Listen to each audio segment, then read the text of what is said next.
우리가 지난 1절에서 21절까지의 내용은 이제 고난받는 그리스도의 영으로 다윗이 그리스도의 고난에 대해서 노래하는 그런 내용이었다 그랬습니다. 자, 이제 22절부터는 그 고난 이후에 그리스도께서 이제 구속을 성취하신 후에 이루어지게 되는 그런 찬양시다라고 할 수가 있겠습니다. 그래서 먼저 22절 말씀을 보면 내가 주의 이름을 형제에게 선포하고 회중 가운데에서 주를 찬송하리이다 이렇게 노래했는데요. 이게 이제 히브리서 2장 12절에서 기자가 이거를 인용을 합니다.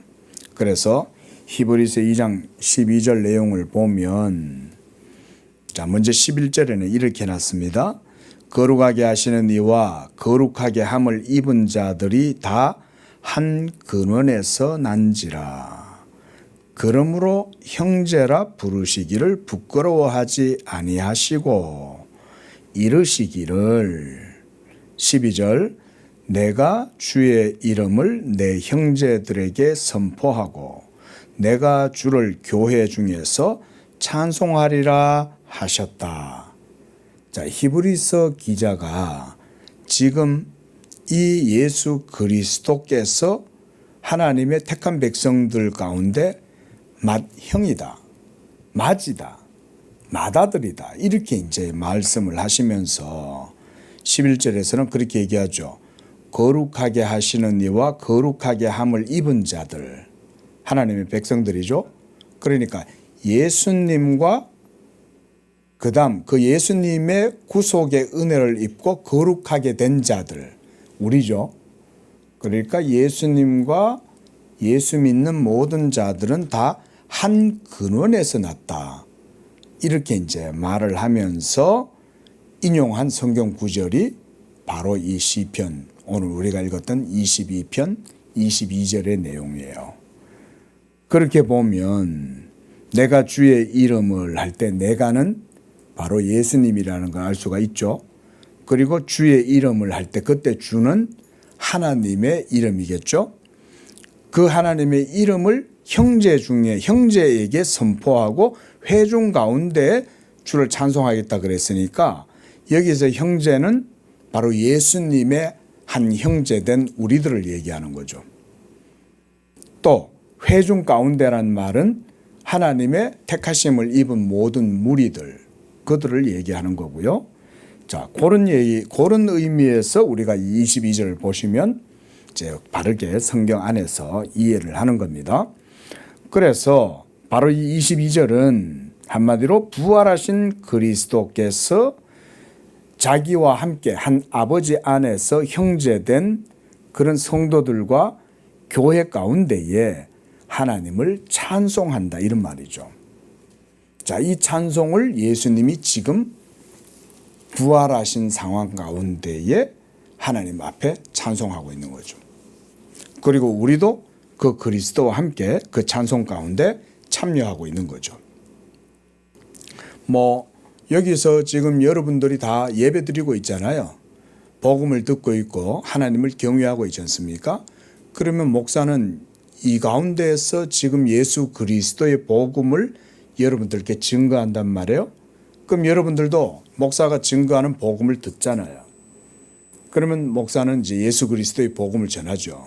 그리스도의 성육신과 그의 율법 아래에서 사심과 또 율법의 그 의무를 지고 죽으시고 고난당하시고 그래서 십자가에서 그가 모든 하나님의 의를 다 이루셨고 또 죽으시고 그래서 우리를 대신하여 죽으신 그 이후에 또 부활하셨고 그래서 승리하셨고 그래서 이제 하나님 보좌 우편에 계시고 우리가 이런 내용들을 계속 이제 듣잖아요.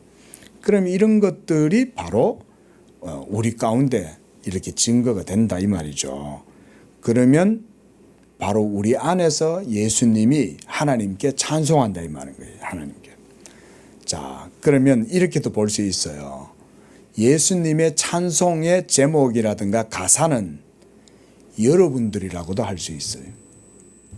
그러니까 여러분이 예수님께서 여러분들을 찬송의 제사로 하나님께 드리는 거예요. 조금 이해되십니까? 우리는 다 예수님의 찬송시예요. 찬송 제목이고, 그거를 예수님이 우리 안에서 그 일을 하신다, 이런 거죠. 자, 그래서 바로 이와 같이 이제는 그리스도가 승리하신 가운데에 선포하고 찬양하는 그런 일들이죠. 자, 그래서 23절에도 보십시오. 여호와를 두려워하는 너희여. 여기에서 두려워한다는 말은 페어, 그러니까 하나님을 두려워한다, 이 말이죠. 이건 경외한다는 말과 같습니다. 그래서 하나님을 두려워하며 섬기는 너희들은 그분을 찬송해라, 이렇게 말씀합니다. 왜 찬송해야 될까요? 예수님이 우리를 위하여 행하신 일이 있기 때문에, 그리고 그 일은 하나님이 예수님한테 하라고 주셨기 때문에, 그래서 우리를 구원하셨기 때문에 그를 찬송해라, 이렇게 말하는 겁니다. 그리고 야곱의 모든 자손이여 그랬습니다. 이 야곱과 그 다음 뒤에도 보면 이스라엘 이렇게 있죠. 그러니까 이 23절 안에서 여호와를 두려워하는 너희여, 또 야곱의 모든 자손이여, 또 이스라엘 모든 자손이여, 이건 계속 반복적으로 말하죠. 이 모두가 다 하나님의 언약 백성들을 지칭하는 겁니다. 하나님의 언약 백성들은 하나님을 경외하고 두려워하는 자들이고, 또 야곱의 그 은총 가운데 있는 자들이고, 참 이스라엘 자손이잖아요. 그래서 이들을 향하여 하나님을 경외하고 찬송하라, 이렇게 말씀합니다. 그러니까 결국은 이건 뭐냐면 그리스도의 구속의 은총을 받고 누리는 사람들로 하여금 너희를 구원하신 하나님께 경배하고 찬송해라, 이런 얘기죠. 그러니까 예수님이 바로 우리를 찬송의 제사로 하나님 앞에 드리는 거예요. 마지막 날에 예수님이 우리를 하나님 앞에 다 드리실 때 그 표현 쓰죠, 그죠? 고린도전서 15장에 가면 예수님이 우리를 다 하나님 아버지께 드리신다 그랬어요. 나라를 아버지 하나님께 바친다. 그때 그 나라를 바칠 때 그게 다 우리를 하나님께 드린다, 이 말이에요. 그러면 그때 드릴 때 거기에서 영원한 찬송과 영원한 감사의 제사가 거기에서 이제 이루어지는 거예요. 그래서 우리는 다 하나님의 영광의 찬송이에요. 우리가. 좀 시적으로 표현하면 그렇게도 볼 수 있어요. 그런데 거기에서도 우리가 삼위일체를 조금 생각해야 돼요. 그러니까 아들이 우리를 찬송의 제사로 하나님께 드리는 거예요. 그래서 우리가 하나님께 바쳐지면 예수님 자신도 자기를 모든 이름 위에 뛰어난 이름이 되게 하신 그 하나님께 자신의 영광을 다 아버지께 드리고, 그러면 우리가 그때 하나님께 영광의 제사, 찬미 제사로 우리가 드려지는 거예요. 이런 게 그리스도의 찬송 제사예요. 자, 그래서 바로 메시아의 구속적 은총을 통해서 구원받은 백성들로 하여금 하나님을 찬양하도록 하는 것이 바로 23절의 내용입니다. 또 이번엔 24절을 보면 그는 공고한 자의 공고를 멸시하거나 싫어하지 아니하시고 그의 얼굴을 그에게서 숨기지 아니하시고 그가 울부짖을 때에 들으셨다. 이거 누구 얘기하는 걸까요? 혹시 여러분 이제 좀 가능하십니까? 구분이? 이제 우리가 조금 구약 속에도 이런 삼위일체의 위격의 구별이 있다는 걸 이제 조금은 아시겠죠, 그렇죠? 거기에는 바로 하나님 아버지 성부께서 계시고 성자께서 계시고 성령도 계시는데 주로 성령은 잘 등장하지 않아요. 맥락 속에서 보면 성령은 잘 안 보이는 것 같지만 성령은 계셔요. 그런데 주로 여호와와 여호와 사이에 어떤 대화, 어떤 이야기, 이런 것들이 주로 많이 등장하죠. 구약 성경 속에는.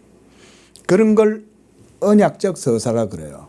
자, 한번 따라하겠습니다. 언약적 서사. 예, 하나님과 삼위 하나님 안에 있는 위격의 실체 간에 서로 대화하고 아버지는 아들에게 계명을 주고 명령하잖아요. 그럼 아들은 그 아버지의 명령을 받아서 순종하잖아요. 그럼 이런 이야기들이 역사 속에 드러나요. 그런 걸 언약적 서사라 그래요. 그런데 그게 주로 구약 성경 속에도 이런 방식으로 시편 속에 특히 우리가 보았던 시편 2편이나 또 시편 110편 이런 데 보면 너는 내 우편에 앉아 있으라. 너는 내가 내 거룩한 산 시온의 왕으로 세웠다. 너는 내 아들이라. 뭐 이러면서 철장의 권세를 너에게 주리니 네가 그것으로 천하 만국의 모든 권세자들을 무찌르고 그들을 멸할 것이다. 뭐 이런 얘기들 있잖아요. 그럼 이런 이야기가 이제 언약적 서사 형식으로 구약 성경 속에서 우리가 볼 수 있다 이거예요. 거기서도 110장에서도 보면은 너는 내 우편에 앉아 있으라.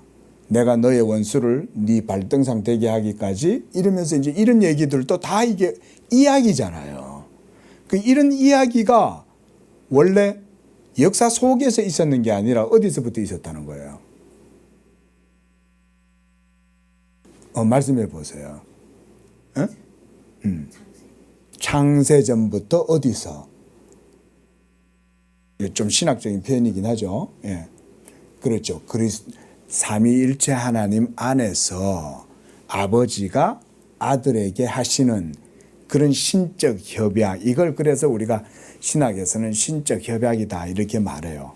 권사님 말씀이 맞아요. 창세전에 삼위일체 하나님 안에서 성부와 성자 사이에 이루어진 신적 협약, 물론 성령도 그 속에 같이 계시고 이런 게 이제 역사 속에 이루어지는 거예요. 그 얘기죠. 그런 걸 언약적 서사라고 그래요. 잊어버리지 마세요. 자, 그게 지금 24절에도 있는 거예요. 그래서 그는 이랬을 때는 이거 성부 하나님이시죠. 여러분들 혹시 이해가 안 되면 그 위에다가 이렇게 성부 이렇게 적으세요. 그 다음에 공고한 자 이러면 이건 성자시죠. 그 다음 그의 얼굴 이러면 이것은 성부 하나님의 얼굴이죠. 그에게서 숨기지 않는다는 말은 그리스도에게 얼굴을 숨기지 않는다. 하나님의 기름 부음 받은 자의 그 얼굴에서 아버지가 자기의 얼굴을 숨기지 아니하시고 그리스도가 울부짖을 때에 성부께서 들으신다. 그렇게 이제 위에다 적어놔 보면 본문이 좀 더 이해가 쉽죠. 그런 의미예요. 자, 그러니까 이것은 바로 앞에 1절에서 21절 안에서 이루어진 그리스도의 고난에 대한 내용들을 회상하면서 얘기하는 거죠. 그리스도가 우리를 대신하여 하나님 앞에서 율법의 의무를 준행하고 십자가 앞에서 우리 대신 고난을 당하실 때 하나님이 그의 외침을 듣지 아니하시고 내버려 두신 것 같았지만 우리가 지난주에 보면 엘리 엘리 라마 사박단이 봤잖아요. 그렇죠? 거기에서 하나님의 그리스도가 자기의 하나님을 향하여 왜 나를 버리셨냐고 막 외칠 때 하나님은 그에게 아무런 응답을 안 하시잖아요. 하지만 사실은 하나님이 그를 싫어서 외면하신 건 아니죠. 오히려 우리 때문에 아버지가 참으신 거죠. 참아주는 거죠. 그래서 바로 24절을 그렇게 보는 거다. 이런 말씀을 드리고요. 그래서 이제 요 말씀도 히브리서 5장 7절에서 그렇게 인용하고 있죠. 자기를 죽음에서 능히 구원하실 이에게 들으심을 얻었다. 이 말은 그가 죽을 때까지 하나님께로부터 구원함을 얻지 못하는 것처럼 보였어요. 그렇죠? 예수님이 십자가에서 죽으셨잖아요. 그러면 우리 생각에는 예수님이 안 죽어야 될 것 같은데, 그렇죠? 십자가에서 죽을 것처럼 하다가 마지막에 결정적인 순간에 하나님이 예수님을 딱 십자가에서 안 죽도록 해주시면 좋으련만. 자, 그렇게 되면 무슨 문제가 생깁니까? 우리의 구원이 성취되지 못하죠. 우리를 율법의 진노와 저주에서 해방하고 우리를 모든 율법의 그 정죄에서 자유를 주셔야 되는데 그것은 예수의 죽으심 이외에는 안 돼요. 그러니까 하나님 아버지도 아들이 십자가에서 완전히 죽고 그래서 지옥의 고통을 당하는 그 상태, 사망의 상태까지 가도록 하나님이 그냥 냅두시는 거예요. 그러나 그렇게 내두셨지만 그래서 그가 사흘 동안 사망 가운데 계셨지만 그가 죽으시기 전에 히브리서 5장 7절 말씀처럼 자기를 그 사망 가운데에서 구원하실 이에게 기도했을 때 하나님이 안 들으시는 것 같았지만 사실은 하나님이 다 듣고 계셨다는 거죠. 그리고 들으심을 얻었다 이 말은 결국 사망 가운데에서 아버지가 그리스도를 다시 살려내셨다 이런 말이에요. 자, 그런 얘기를 지금 하고 있는 거고요. 그 다음 25절 보면 큰 회중, 이것은 하나님의 모든 택하신 백성들을 말합니다. 요한계시록에서 말하는 14만 4천 그들을 바로 큰 회중이라 그래요. 그래서 나의 찬송은 주께로부터 온 것이니 주를 경외하는 자 바로 성도들이죠. 그 앞에서 나의 서원을 갚는다. 이런 데서 서원 신학도 이런 데서 나와요. 그래서 우리 성도들 함부로 하나님 앞에 서원하실 필요 없습니다. 우리 이런 거 있잖아요. 내가 뭔가 중한 일이 나한테 있는데 근데 이게 내가 꼭 뭔가 나한테 이게 이루어졌으면 좋겠어. 근데 그때 우리가 또 하나님한테 뭐 하냐면 조건을 내걸죠. 하나님 이거 해주시면 나 이거 할게요. 이런 거 하지 말라는 거예요. 여러분, 예? 그거는 믿음이 별로 안 좋은 분들이 자꾸 그런 실수를 해요. 그래서 뭐 무슨 내가 서원해가 뭘 바치면 그럼 하나님이 나한테 뭘 해주고 여러분 하나님이 그런 분 같아요? 그런 게 아니잖아요. 이렇게 섣부르게 서원한 사람 중에 하나가 사사 중에 있죠. 그죠? 그래가지고는 자기 딸 악사를 그냥 누구예요? 그 사사가 기드온이죠. 기드온. 그렇죠. 해가지고는 그냥 자기 딸 하나님이 가만히 있어도 다 이기게 해줄 텐데 괜히 지가 뭐 오바해가지고 이기게 해주시면 처음 나오는 그 사람을 하나님 앞에 번제로 드리겠나이다. 여러분 사람을 하나님 앞에 번제로 드린다는 것 자체가 근데 결국은 자기 딸이 그냥 자기를 가장 먼저 맞으러 나와가지고는 죽잖아요. 결국은 딸이. 자, 근데 여러분 야곱도 하나님 앞에 서원하죠. 야곱이 서원하게 된 배경은 신학적 배경이 있어요. 야곱이 이제 베델에서 잠을 자다가 꿈을 꿨는데 하늘에서 천사들이 오르락 내리락 하고 사다리가 하늘에서부터 땅에 자기가 누워 있는 곳에 하늘의 사닥다리가 쫙 내려오는 걸 꿈에서 보고 그러면서 그 사닥다리 위에서 여호와께서 이 잠자고 있는 야곱한테 말씀하시잖아요. 나는 너의 하나님이다. 내가 이 땅을 너와 너의 후손들에게 주겠다. 이렇게 약속을 하셨잖아요. 그 약속을 하셨을 때 그 말씀을 내가 믿습니다. 라고 하면서 서원제를 드리죠. 그게 바른 서원이에요. 자, 서원에 신학적 조건이 있어요. 뭐냐면 하나님의 말씀이 먼저 있어야 돼요. 하나님이 말씀하지도 않았는데 지가 섣불리 나서갖고 하나님 내 뭐 해주시면 내가 할게요. 이렇게 서원했다. 그러면 말은 지켜야 돼요. 근데 하나님이 말씀하신 것도 아닌데 자기가 그거를 섣불리 서원하면 지켜야죠. 근데 그랬을 때 그게 자기한테 도리어 부메랑이 돼서 돌아오는 경우들이 있다 이거예요. 하나님이 말씀하셨을 땐 그 말씀하신 것을 따라서 내가 서원하면 돼요. 예를 들어서 내가 너에게 이렇게 하겠다. 야곱처럼. 그렇게 하나님이 야곱한테 말씀했잖아요. 내가 이 땅을 너와 네 자손들에게 주고 네 있는 이 땅을 너에게 다시 돌려주겠다. 그때 야곱은 어떤 상태였어요? 자기 형을 피해갖고 하란으로 도주하고 있을 때잖아요. 그럼 이 고향 땅을 떠나야 되는데 하나님은 다시 이 땅을 너에게 주겠다고 그랬으니까. 그래서 야곱이 이렇게 얘기하죠. 하나님이 내게 말씀하신 그것을 행하셔서 그걸 이루시면 내가 내 서원을 드리고 이루겠나이다. 이렇게 하는 거죠. 그러면 그 서원은 하나님께 합당한 서원이 되는 거예요. 근데 뭐 옛날에 보면 우리 이제 선배들이나 어른들이 좀 이런 거 있잖아요. 하나님 도와주시면 내가 내 아들을 하나님의 종으로 바치겠나이다. 뭐 이런 거 있잖아요. 이런 게 정말 대표적인 사례예요. 그런 거 하면 안 돼요. 하나님이 택해서 부르시면 서원 안 해도 목사 돼요. 꼭 뭐 말이야 내가 막 힘들고 어려가 죽게 됐는데 뭐 이 아이가 병이 들어가 죽을 게 됐는데 뭐 물론 그래가지고 하나님 앞에 또 목사가 되는 경우들도 있긴 해도 굳이 그렇게 안 해도 된다 이 말인 거죠. 자, 그런데 여기서는 이제 주를 경외하는 자 앞에서 나의 서원, 이것은 그리스도의 서원입니다. 그리스도께서 아버지 하나님께 그 약속의 말씀을 따라서 드리는 그 서원이에요. 그게 어떤 걸까요? 모든 회중들 가운데에 하나님께 영광을 돌리고 모든 하나님의 백성들을 아버지 하나님께 드리겠나이다. 이게 그리스도의 서원이죠. 왜냐하면 아버지께서 자기에게 주신 말씀이잖아요.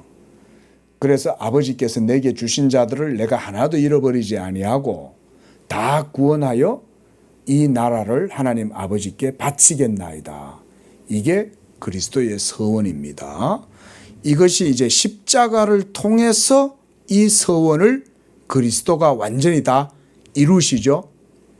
이런 게 진짜 성경적인 서원이에요. 그래서 예수님은 그 서원을 갚기 위해서 십자가로 자기 자신을 하나님 앞에 죽기까지 드리시는 거죠.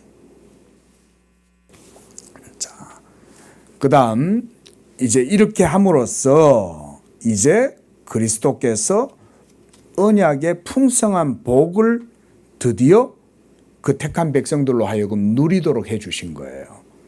그래서 겸손한 자는 먹고 배부를 것이며 또 너희 마음은 영원히 살지어다 라고 이렇게 얘기하죠.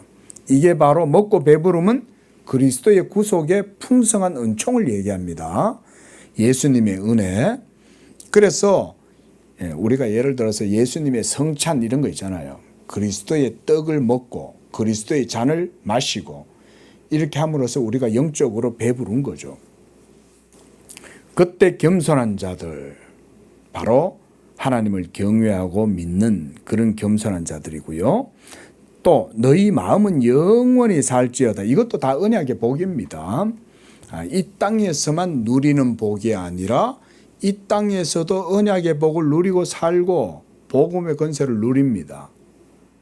이거는 기복신앙이 아니에요.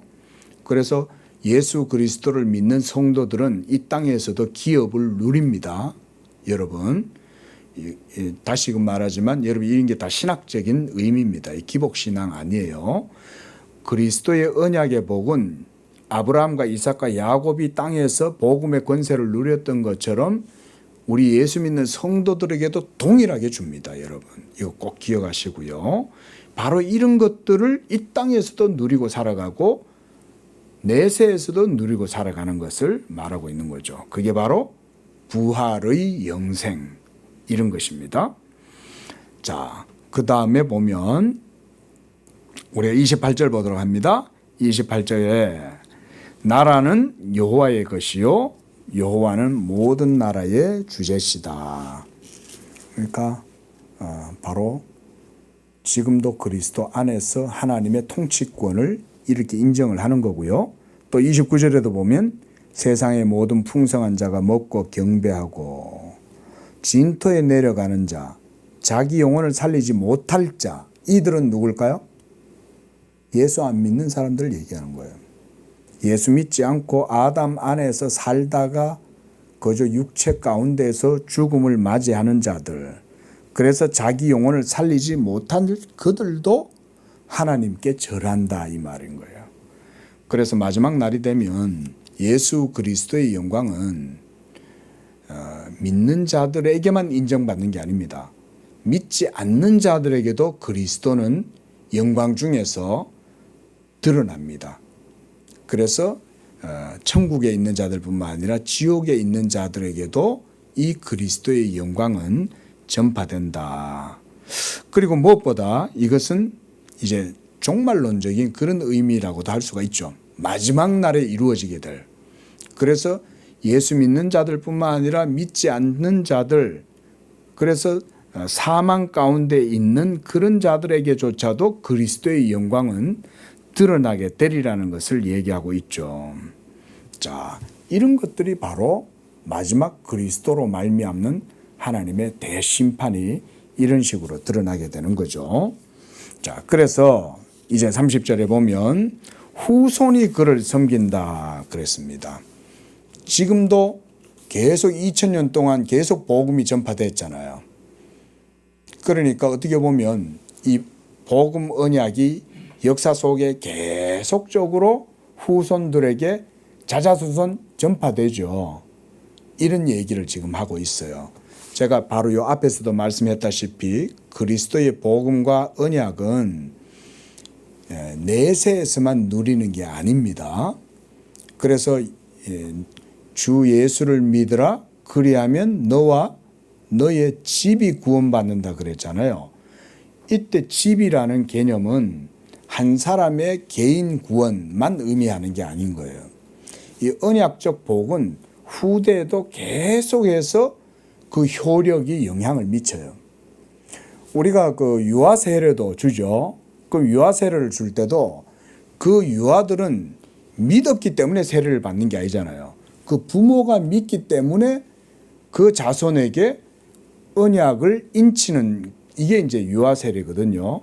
그런데 우리는 이것을 단순히 가정적으로만 생각하지 않아요. 예를 들어서 우리 자녀가 있잖아요. 우리도. 그럼 우리 자녀는 아기 때 유아 세례를 받는다 이거죠. 그럼 그 아기가 뭘 알겠어요? 아무것도 모르죠. 그런데 부모들은 하나님의 언약을 믿고 그 자녀를 하나님 앞에 이제 그 세례를 주고 유아 세례를 받게 하잖아요. 그러면 그 언약을 그 아이한테도 인치는 거예요. 그러면 그 언약이 이 복음의 은혜 안에서 계속적으로 후손 가운데에도 주어지는 것으로 이렇게 우리가 믿기 때문에 주는 겁니다. 그래서 대대의 주를 전할 것이다. 제가 죽으면 우리 건우가 이제 나중에 또 어른이 되면 또 뭐 아버지가 목사라도 또 자기도 또 하나님을 믿으면서 또 자기 후손들에게 또 이 믿음과 복음을 또 전하고 가르치겠죠. 그렇죠? 말하자면 지금 그런 얘기입니다. 2000년 전에 초대교회는 사라지는 것 같았지만 안 없어졌죠.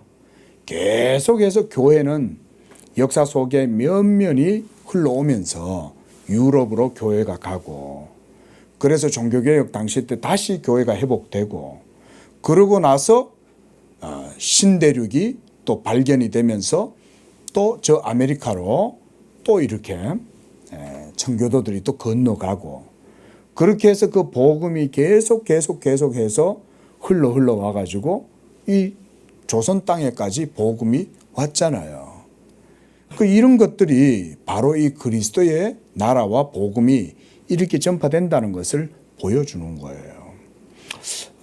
우리 교회도 뭐 그렇게 규모가 크진 않지만 적은 교회지만 그래도 우리 성도님들도 이런 마음을 가지시는 게 좋습니다. 내가 내 자녀들이나 내 가족들에게 이 그리스도의 복음을 전파해서 계속 복음이 우리의 삶 속에 현장 속에 계속 면면이 전파되고 전달되도록 이렇게 하는 것이 필요한 거죠. 바로 그런 내용들을 말씀하고 있습니다. 자, 31절에서는 그의 공의를 태어날 백성에게 전하며 이것도 이제 30절에서 우리가 같은 맥락에서 보면 되겠죠. 태어날 백성들에게 공의, 이건 이제 율법, 우리가 도덕법, 우리가 아까 배웠습니다. 그렇죠? 이 도덕법이 태어날 백성들에게도 계속해서 이루어지고 자, 이렇게 함으로써 주께서 이를 행하셨다. 뭐 우리 맨날 말하는 게 이거잖아요. 그렇죠? 예수님이 이 땅에 오셔서 이 일을 행하시고 이루셨다. 이 얘기를 계속하죠. 결국은 여기에서 다 이루었다. 우리가 예수님이 십자가에서 요한복음 19장 30절에서 그 말씀 하시잖아요. 내가 다 이루었다. 그리고 우리는 지금 다 이루신 그 의를 믿고 우리는 또한 선포하고 있죠. 자, 오늘 시편은 그래서 이와 같이 승리하신, 부활하시고 승리하신 그리스도의 시편을 우리에게 보여주는 것이다 라고 할 수가 있습니다. 우리 성도들에게도 이 언약의 복음이 수천 년 역사를 흘러서 바로 이 한반도에까지 왔고 이제 여러분들에게까지 이 복음이 도달한 것입니다.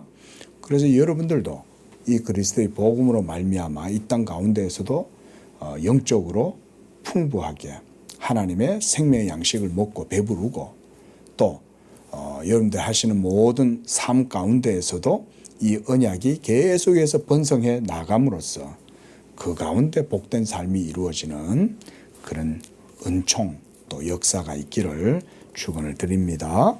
기도하겠습니다.